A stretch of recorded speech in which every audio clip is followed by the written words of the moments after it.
Welcome to the SMB Community Podcast with your hosts, Amy Babinchak, James Kernan, Amy Luby, and Carl Palachuk. Produced by and for the Small Biz Thoughts technology community. We're dedicated to making every IT professional a successful IT professional.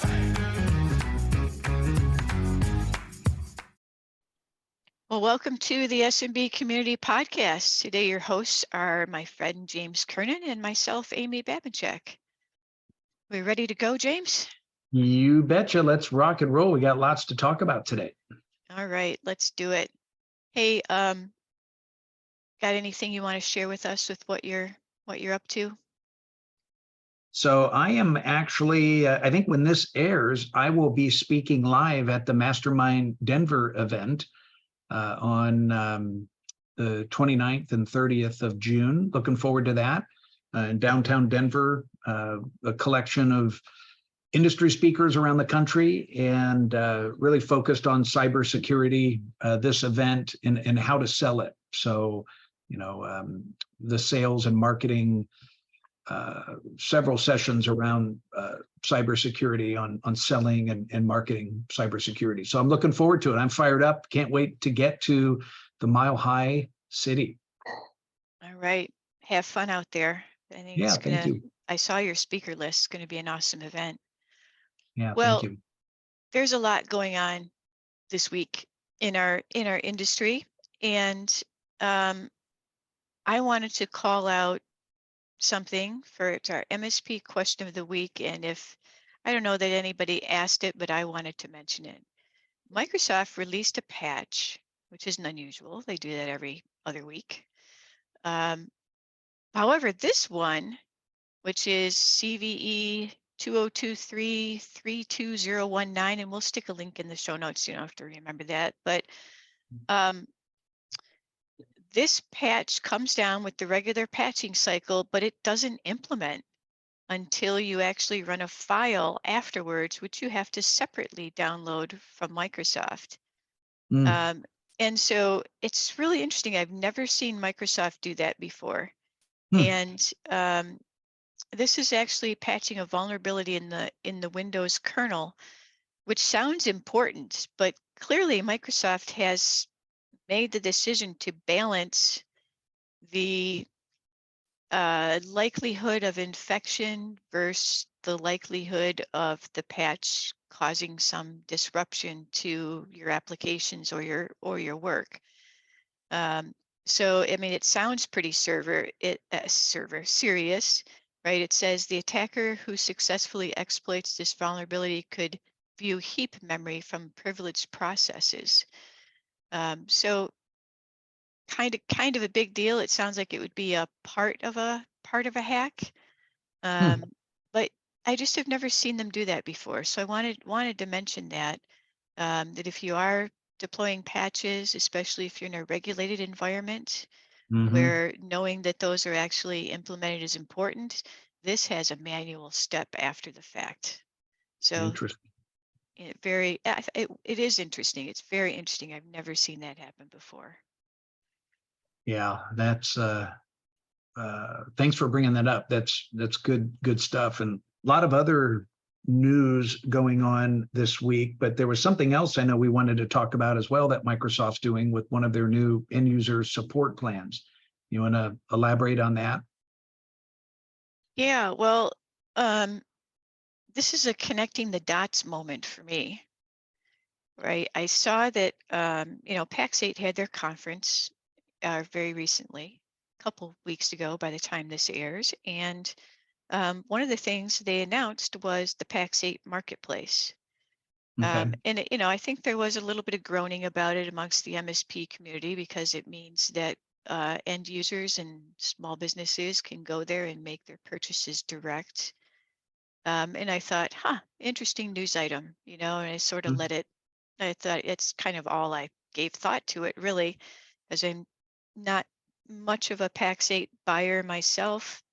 And so I didn't give it too much thought. But then I remembered it because of something else that Microsoft did. And Microsoft has now released and implemented, and you can buy it today, a $5 per user per month license.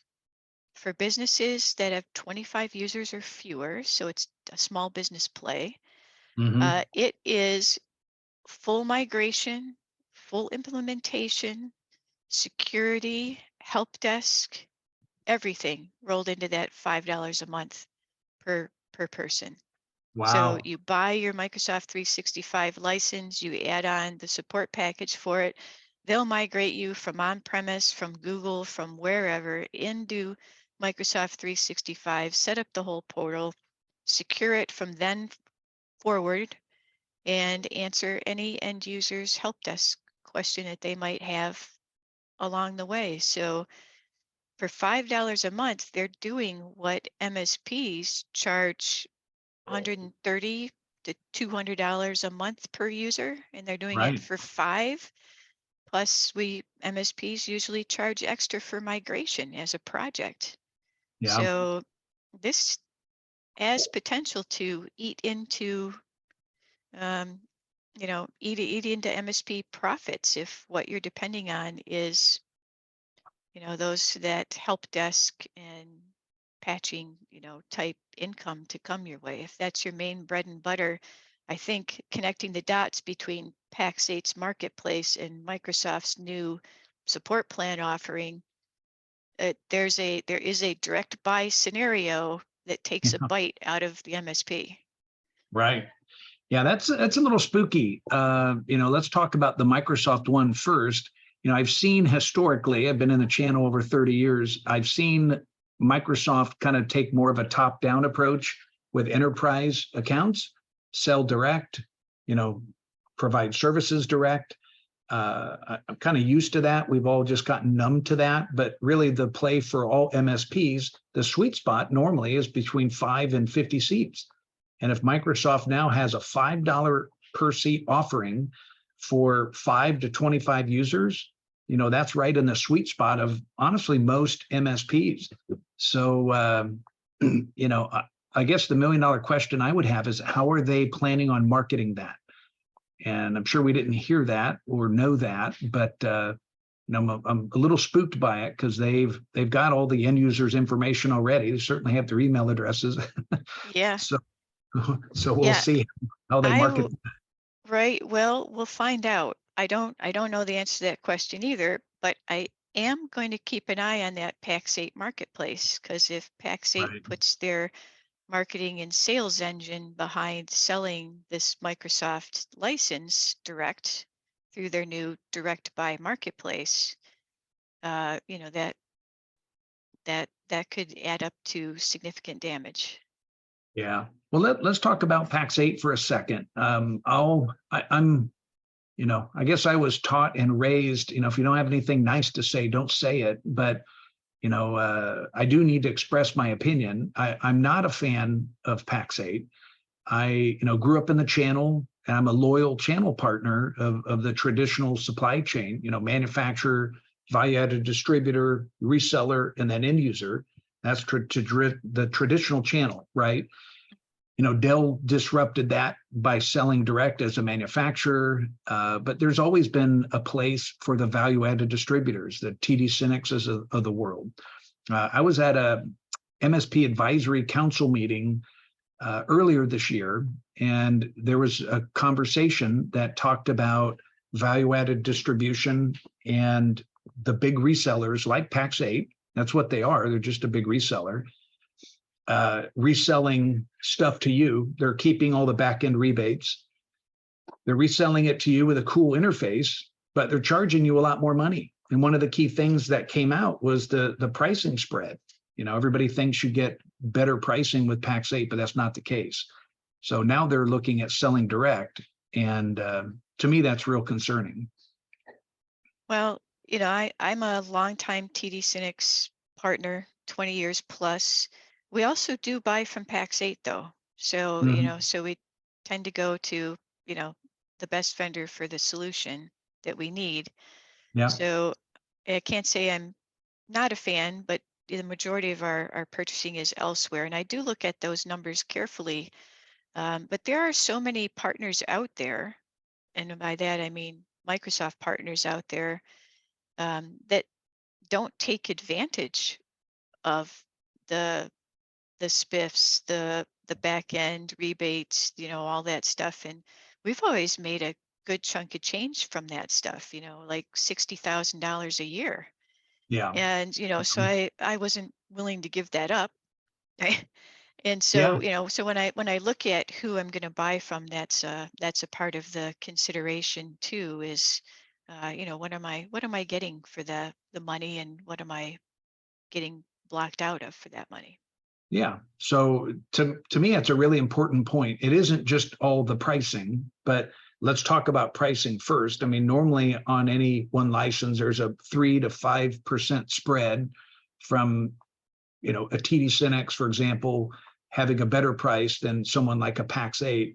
But then also, if you're buying from a Pax8, you lose out on those rebates. So you pay a higher price up front, and you're missing out on the rebates. And there's lots of other, training advantages and other strategic advantages like e-commerce connections and so forth. If that's important to you, if you're buying product that I know TD Synex has, to me, those are important things to kind of analyze in the business.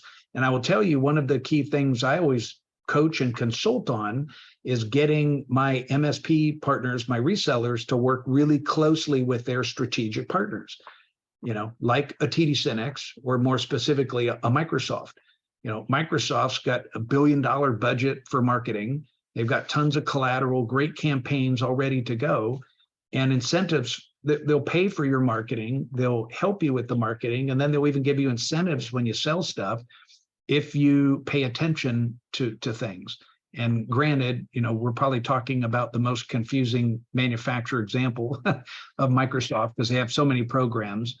So anyway, yeah, I had dedicated people in my organization. We're pretty big, but we had dedicated people just to help me make money with Microsoft, because they had so many different programs. But it's worth it if you look into it, and reach out in communicate with us, either directly, either Amy or myself, or make a note here on the podcast and submit it. We'd love to hear your questions on that topic, because it's an important point, of who you align your business with, who you're paying, to buy your products and services, who you're aligning with. It's a strategic partnership. So, Yeah, for sure. a good, yep. Well, speaking of Microsoft again, last week, so 2 weeks ago at this airing, everybody probably noticed that Microsoft had some issues going on kind of across the board with Azure logons, 365 logons. Some worked, some didn't. It was slow. It was, it clearly seemed like a type of a DDoS attack was going on. And, other than acknowledging that the issue was happening, Microsoft was a little quiet, but they're not quiet anymore. I'll put a link in. Microsoft security blog goes into great detail as to who was attacking them, what that attack looked like, what services were affected, how it happened, what exactly what occurred. They're always very, very forthcoming with that. There was a lot of, in Reddit, there was a lot of, speculation and conspiracy theories and stuff. And I was trying to be the voice of reason. I'm like, just wait for it. Don't make up things. Just wait. Right. It will be published. And about a week later, it was all published. So go into our show notes, and I'll share a link with that, because it's a long read, but it's a really great read to hear what happened and how it was handled, what it affected. And it's part of a big international centralized crime organization. So but these things happen. The good news is, we were disrupted as far as login, but they didn't get a single thing out of the Yeah. right? Yeah, I've not seen that yet, but there certainly was a lot of chatter after the event last week about in my peer groups. A lot of chatter on our Slack channel. So I'll be curious to check that out and review that. Well, speaking of peer groups, in my peer group, we ended up spending the entire last meeting on a topic that was brought up by one of the guys who has a significant practice with credit unions, and another guy who's got quite a bit of insurance business, and they both educated really the rest of us on the new FTC's safeguards ruling. FTC expanded their definition of what a financial institution is. So all of the rules that used to apply to banks now are applying to insurance agencies, title agencies, heating and cooling companies that offer financing, right? So if you buy something from someplace and they offer financing, they now have to conform to the same standards as the largest banks in the world do. And this is a big deal for the folks that are in the smaller end of the business market on this, because this involves security tabletop games, continual education on security topics. It involves, really severely locking down the environments. There's auditing that has to occur by third parties, and it has teeth. It's $100,000 per incident fine if you're found to have any piece of that lacking. I know pretty much every accounting firm out there in the world is subject to this as well. There's a threshold. It's 5,000 records, but 5,000 records is easy for even very small firms to hit. So this is a big deal. It's also a huge opportunity for MSPs to get involved, but it's far outside the traditional MSP's realm. But I don't think this is going to be out of the norm going forward. I think, as MSPs, you can't just sit back and do help desk and licensing and backup. This type of stuff, this security, this consulting, this making sure that your clients are staying within their regulatory requirements. Yeah. I think this is where the future of the MSP is. Yeah, I couldn't agree with you more, Amy. That's a great point. And it really dovetails into what we talked about last week about staying ahead of that bell curve and staying educated, staying informed, so you can be the one educating and giving advice to your customers and your prospects, right? They need us. They're relying on us. The most traditional small business owners aren't very technical. And we take that for granted. So I think it's our responsibility, but more importantly, it's a huge opportunity for us to charge a lot more. So moving forward, right? Well, if Microsoft's going to charge $5 a license for what we've been doing, it's time to think about doing something else, right? Right. And this is where the opportunity is. It's not that there's not opportunities out there. There's massive opportunities out there. We just have to change with the times and get on it. I want you to introduce your smart person, because you talked to somebody this week. Sounds interesting. Yeah, thank you. It was so exciting for me to interview this gentleman. And so this week I sat down with a gentleman, an international motivational speaker. His name is Oliver Newsham, out of Cameroon, Africa. And my story with him goes back 10 years ago, where a mutual friend introduced us and said that I was a leadership coach. And he was this young African-American boy speaking broken English, and said, "Hey, Mr. Kernan, I want to be an international speaker. I want to teach workshops and be a leadership speaker. What do I need to do?" And it's interesting. He grew up in a poor family. His graduation picture from high school was a picture of him wearing a pair of his mom's shoes. His family couldn't afford clothes. They could afford his top, but his pants were all folded up, and they were his father's trousers.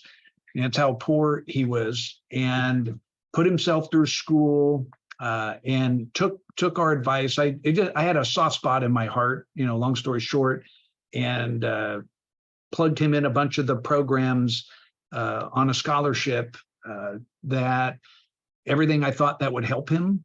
You know, I had a public speaking course, I had leadership courses, plugged him in, and it was so exciting for me to interview him. And, you know, he's published now 11 leadership books. He speaks all around the world. And just to see how confident he is from being that little boy to what he's become, it just, you know, almost brings tears to my eyes. It was it's really cool. So anyway, make sure you listen in. Great interview. Thank you. IT Service Provider University helps you improve the business side of your business. We launched IT Service Provider University in 2013, and today we offer more than 20 courses on every aspect of running your consulting business. ITSPU provides training and pathways to certification for individual IT service providers as well as company-level certifications. Pathways include management, technician, sales and marketing, service manager, and front office. Learn more about professional classes and certification at itSPU.com.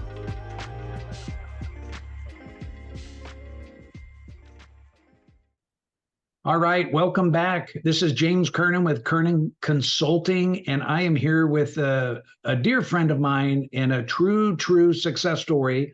We're going to talk about his story today, Mr. Oliver Newsham. Oliver, how are you doing, sir?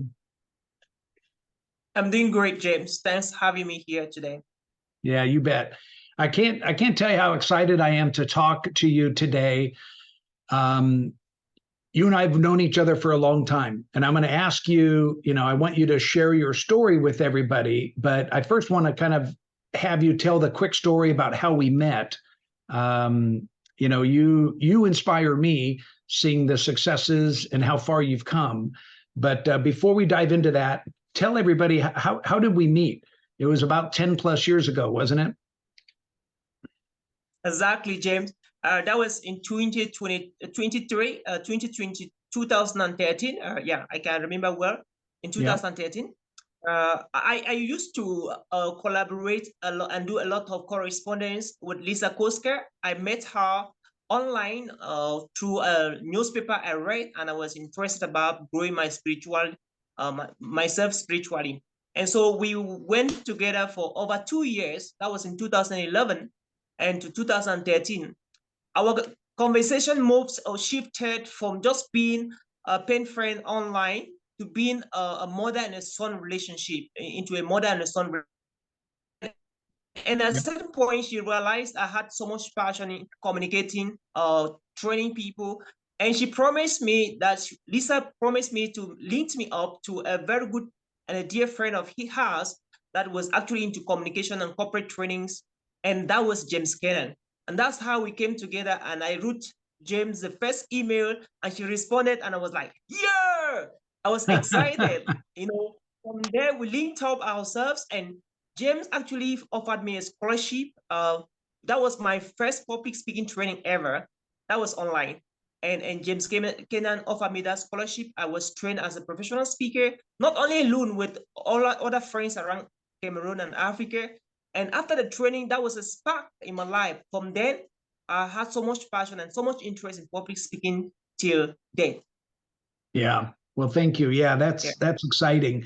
I remember you just as a little boy from Cameroon, Africa. Lisa introduced me, and I just had a soft spot in my heart after I met you online. It was like, hey, I just want to help this person, you know, find success. And boy, what a success you've become. And it's exciting to see how far you've come in the last 10 years. So from that moment, you've went through a lot of training. I think you went through some of the leadership classes that we had as well. We helped sponsor you for that. But what's really exciting is you took all that training and then you went out and took additional training. You started doing your own events. You've written 11 books. I don't even have enough fingers to count that high. 11 books now. and you speak all around the world, which is just unbelievable. I remember you saying one of your goals years back was you wanted to start speaking in the States. And I think you just got back from one of those trips. So tell everybody, if you could, a little bit more about your story. What was the last 10 years like? James, it was the last 10 years for me was hell.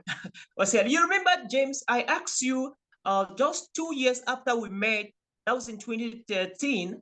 I asked you this question. I was curious, I was anxious. I was just like, you know, any other young person in Africa that wants to travel the world and live his dream. And so I asked you the question, Sir James, what can I do to become a well-recognized international speaker? Yeah. And you asked me, you asked me another question. You were like, okay, Oliver, where do you want to speak? You know, who are your audience? You know, what platforms do you want to speak in? And that started, you know, to actually suicide in my life. Like it makes me to think, like, where do I want to talk to? Or who do I want to talk to? Where should I talk? And who are my audience? And that clarified a lot of confusion in my mind from the questions you asked me.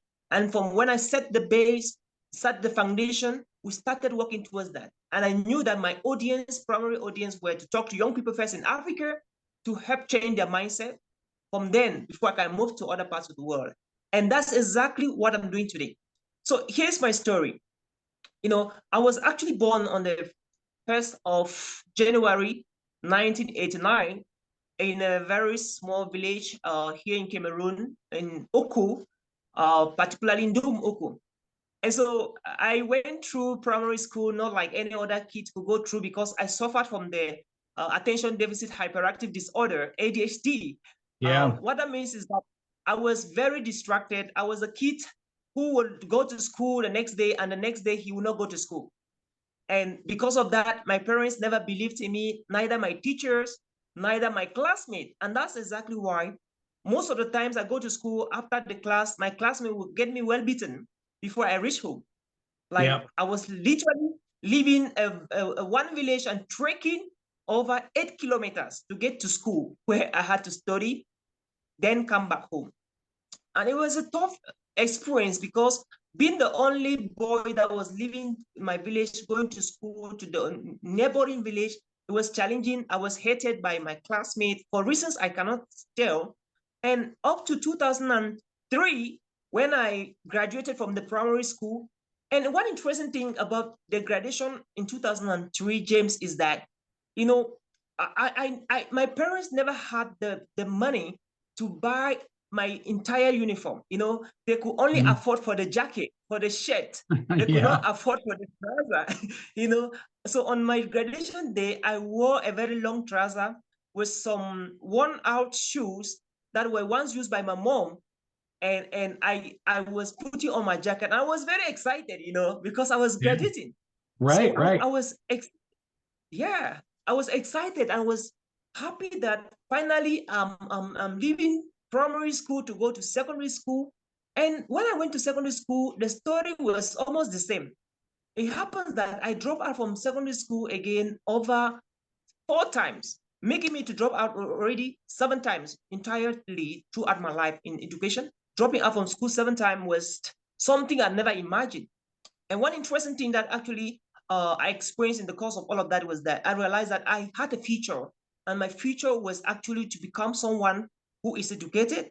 And that's why I believe I was dropping out and finding myself back in school.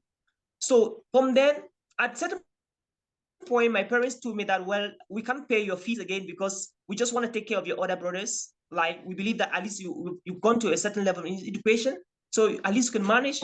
And from then, I started to push truck. I don't know exactly what pushing truck means to an American listening to me right now. To push truck for an African means that you go to the market, you take the truck, you know, the truck, it has 2 wheels. And then you rent the truck for less than $1, you know, for less than $1, kind of less than $1. And then you're moving around the market and carrying people's luggages, transporting from one level to another. That's the truck I did. And I did that in Bamenda happily. I was able to raise some money that I was, from that, I had to go back to school. It was the money I raised during the term summer holidays that I was able to find myself back to school to be able to buy my textbooks and pay my school fees. You know, just like that, at the end of the day, I find myself graduating from high school and stepping to college. And so when I graduated from high school, my dad actually promised me he was going to send me to college. And the moment came where I had to go to college, and my dad told me that he doesn't have money. So I may not go to college. And fortunately for me, I was not only counting on my dad, I had to work very hard again. I had to sell Nescafe, push Nescafe around the city of Bamenda. That's my home city. And actually from the money I made from the Nescafe, I was able to find myself, you know, back in college where I studied information system. From then, I met James Kernan. And the journey continued from there. Very exciting. So basically you put yourself through school from working these lowly jobs of carrying people's, you know, shopping items around in these carts. And that's just amazing. That's amazing. And I can see you now with a big smile on your face doing it joyfully. And you probably met some interesting people, I'm sure, when you were doing that. But once you kind of started your professional career, what was your goal back then? Do you remember what it was? You know, where did you want to take? Yeah. Yep. Go ahead. Yes. When I started my professional career, my first goal was to become an international speaker.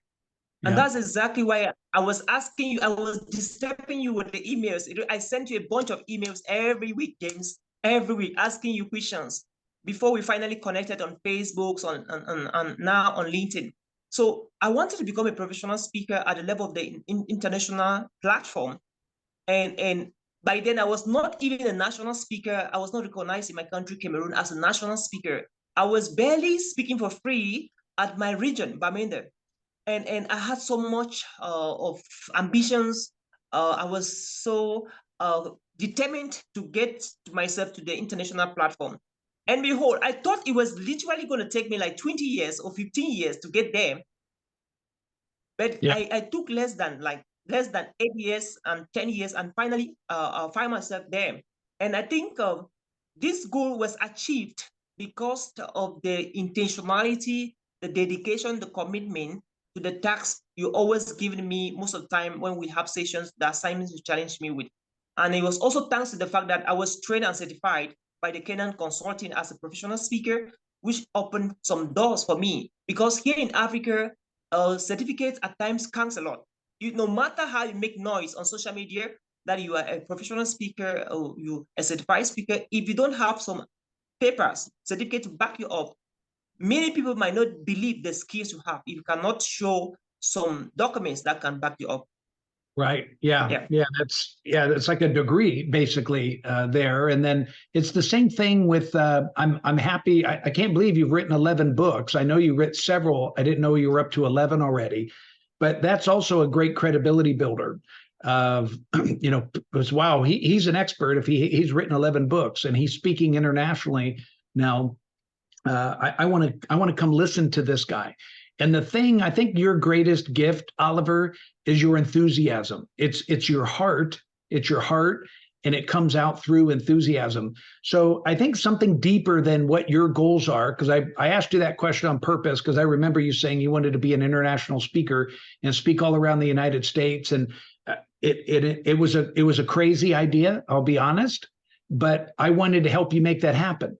And it all starts with you making that decision in the very beginning. So I'm happy to see that you're there. But let me ask you something kind of a deeper question. What drives you? What are you really passionate about? I know it's not to make lots of money or sell lots of books. I know you want to help people. So can you elaborate on that? Thank you so much for that question, James. You know, I as a young man, I was growing up in Africa. I have read so many books. I was actually outspoken. I had that, you know, that ability, the urge to always talk to people. And that's why in high school, I used to pay my classmates to listen to me talk during high school. When I was going to school, they would give me some allowance to buy something during break, and I would take the money and pay my classmate to listen to me talk, because I really love to talk to people, to encourage people. And that pushed me to the level where I had to read a lot of books, and the least money I could make, I need to buy books to read. And I found myself reading a lot of books, and I acquired a lot of knowledge. And because I wanted to become an international speaker, I had to study and research and get mentors and coaches who could actually guide me to get there. And of course, which I'm very privileged that you had to mentor me even today. So I went to bed every night with the hope that one day I will get up in the morning and receive an email inviting me to speak in America, inviting me to speak in UK, inviting me to speak in Singapore, in France, in Europe, in Germany. But guess what? I was never, when I get up, I check my email box, I will not see any invitation. I will hope when I sleep, I get up the next morning, somebody is going to call me the next morning and say, "Hi, Oliver, we have been watching your YouTube videos. Will you mind to fly to America and talk to, in a teens conference, in a youth conference?" I got up the next morning. I never received a phone call. I never received an SMS. I never received an email inviting me. And it became a routine. Like I was preparing myself. I would rehearse. I would practice speeches. Martin Luther King Jr.'s speech of, one of his greatest speeches was that of the 28th of August, 1963. I hope you remember the speech, James. I have a dream. I will rehearse the speech, practice it to speak like Martin Luther King Jr. And behold, the next day I'll get up hoping to have an invitation to speak in Germany. I will not have an invitation. Guess what? It was until the 23rd of August, 2023, that is more than 12 years from when I started hoping that I'm going to have an invitation, that finally the dream came alive. The dream came true, where I had that email from the Asian Professional Speakers Association, Singapore, where I received that first email to fly out of Africa for the first time in history to speak to over 300 global top international speakers from all around the world. Wow. Amazing. That was amazing. a defining Congratulations. moment. Amazing. Congratulations. So that qualifies me. Thank you. That was amazing. So how are you helping the youth? Because I know youth is near and dear to your heart. How are you bringing back this expertise now in your own community and into Cameroon and surrounding areas? Great. Immediately upon, I was actually jolted over there in Singapore, in Asia. I was challenged by the advanced nature of the country and how the speakers are doing things. So I was challenged. And when I came back to my country, Cameroon, I was angry. I was like, things must change. And for things to change, I have to take the lead to cause the change that I want to see in my country. And behold, immediately I set up a team, very dedicated team members. There are actually 4 of them. In the team, I have very amazing team members. I got these people not from any friend relationship. I got these people because they were dedicated. And when I looked at them, I saw people who want to do the work together with me. And so I got together Bertrand Mokom, I got together Basilia, I got together Roland, I got together Ada. So with this team of 4, we have set up what we call the Cameroon National Speakers Association, which currently we are having a project that is ongoing, dubbed Confidence Speakers, Confidence Teen Holiday Public Speaking Workshop, which we are having as a target to train 1,000 young people ages 5 to 19 years. And as I talk, we are in one of the centers in Cameroon, in a village, in a region called Bamenda. And we recently just came back from a national tour where we went to top cities in Cameroon and installed centers for training kids, where we train trainers, we kept them there to represent us in these centers. And right now we have 4 centers that are running in Cameroon with over 100 kids at a time. So every 2 weeks, we are recruiting the new batch of students, training them on how to become confident speakers and how to speak with eloquence and with charisma. That's amazing. So that is amazing. Yeah, that's the first thing I did upon my return from Singapore. And of course, we have the African Inclusive Institute of Public Speaking. That's the public speaking kind of university that I've created in Africa together with my friends.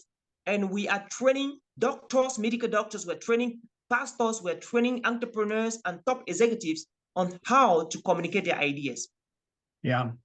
So it's not just the youth. I mean, you're training all professionals, over all age groups, right? Exactly.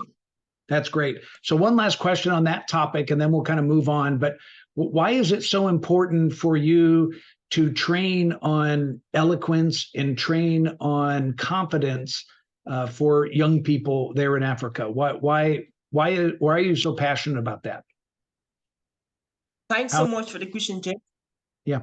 Statistics reveals that 25% of children, only 25% of children are able to communicate with confidence. And what that means is that 75% of children are not able to communicate with confidence. And that's a big problem.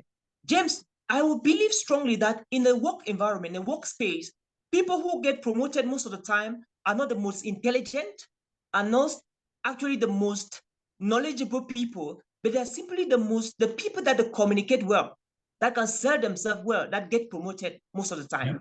Yeah. Exactly. And growing up as a young person, I've tested the entrepreneurship sector and I've done a lot of corporate works in hospitals. And I realized that most of the time, people who are highly promoted are people who can communicate and sell themselves well. Now, I realized that for young people to gain opportunities in life, for young people to actually move to where they are supposed to be, fulfill their dreams, share their ideas, sell their visions to the people that are supposed to sell to them, they have to learn to communicate effectively. So I remember the day I went to school and my discipline master got me well beaten. And he asked me a question and I could not answer the question because I was shy. I was very timid to talk to him, and because of that, he got me well beaten in school. And from that day, I vowed that I will never be shy. I will never be timid. Believe me, you, James, there are a lot of young people, especially here in Africa, who are very timid and shy. And because of that, that affects their success in life. Yeah. Significantly. And I believe that if young people can communicate with confidence, they can communicate with charisma, if they can communicate effectively, they are going to get a lot of opportunities for themselves and for their households and for their entire generations. Yeah. And that's exactly why, together with my team, we're focusing so much on training young people. In fact, in one of my quotes, I said something very interesting. If you go to school, the first thing you should learn should be public speaking, because mathematics, chemistry, biology, computer science needs explanation. And you cannot explain if you don't have a good mastery of communication. And so for me, the first subject we should be teaching in school should be public speaking, so that when we learn how to express ourselves very well, we can handle the rest of the things. And even as a team, our big vision is actually to see public speaking inculcated as a subject in the primary schools in Cameroon, in the secondary schools in Cameroon, and in universities in Cameroon. So the subject can be written, so public speaking can be written as a subject at the level of primary, secondary school, and high school.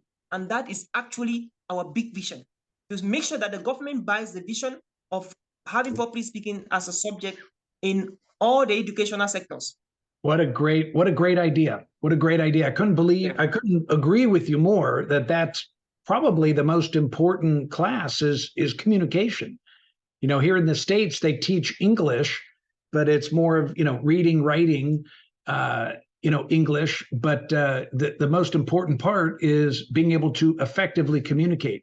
And they don't teach that. They don't teach that at all.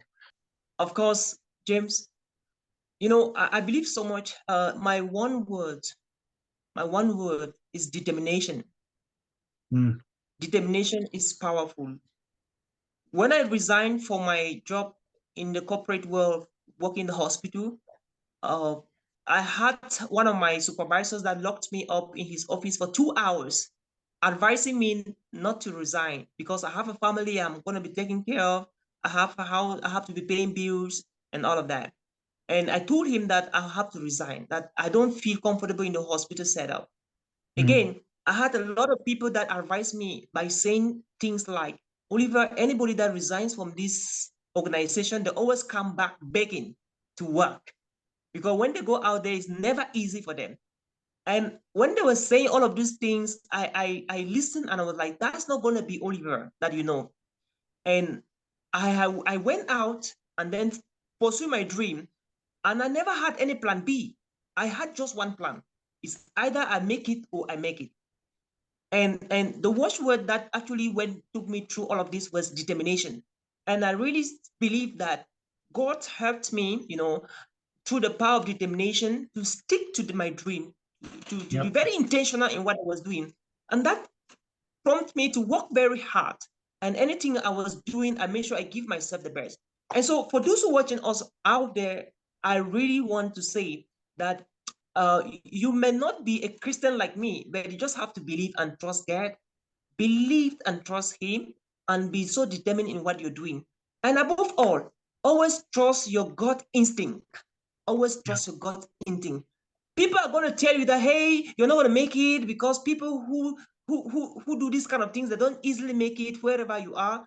Don't believe them. Just trust your gut instinct and be determined, because when you are determined, nothing stops you.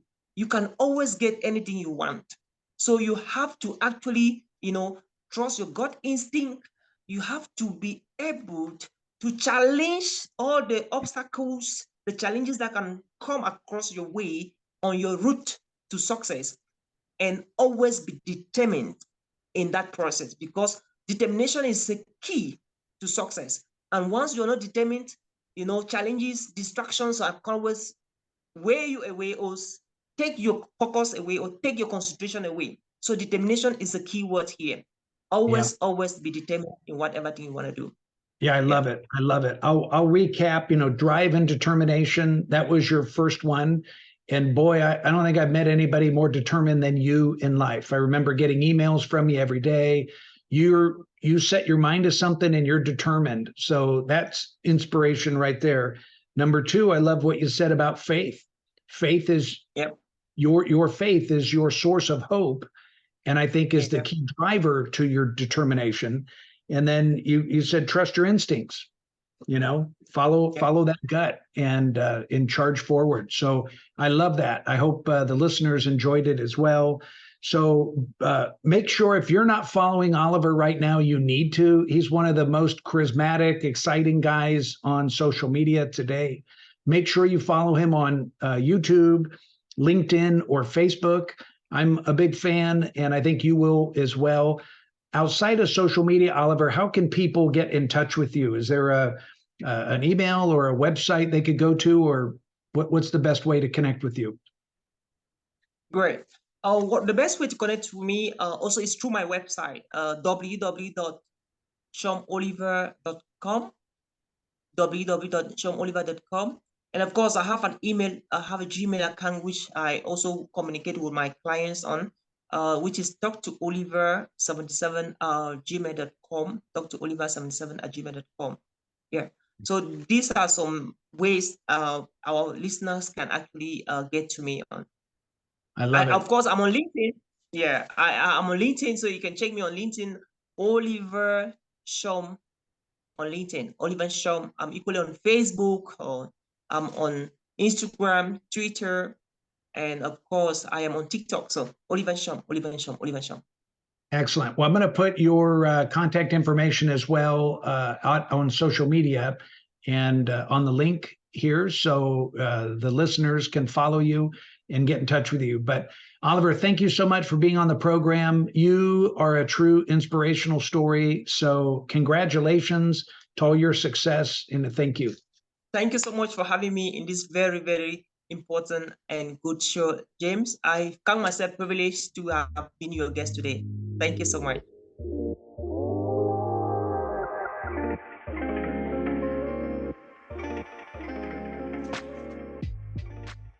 What other events do we have coming up? I know last time, we told you guys that we're going to be doing a special event at CompTIA that's still in the work for their ChannelCon, August 1st through 3rd. Carl's going to be at Exchange. You can learn all his stuff about where he's at from his newsletter, which I'm sure you all subscribe to. There's kind of a lot of stuff going on. Do you have any Anything else? What's happening after yours? So I think I'm just going to be busy in the month of July. I'm not planning on going anywhere. I think there might be an SMB Tech Fest coming up, but I'm not sure I'm going to be able to make that one. I'm just on my calendar after my mastermind event in Denver is the CompTIA in Las Vegas. So August 1, 2, and 3, I'll be out there, and I'm sure I'll connect with you and Carl and the team out there as well. Well, this is the season for the summer vacation, so I hope that all of you take some time to have a little vacation with your family and get out there and enjoy the summer weather. And we will see you right here next week. Thanks, James. You bet. Thanks, Amy. Good chatting today. Take care. Thank you for tuning in to the SMB Community Podcast. If you found this useful, interesting, or fun, please subscribe, share with your friends, and give us a thumbs up on your favorite social media.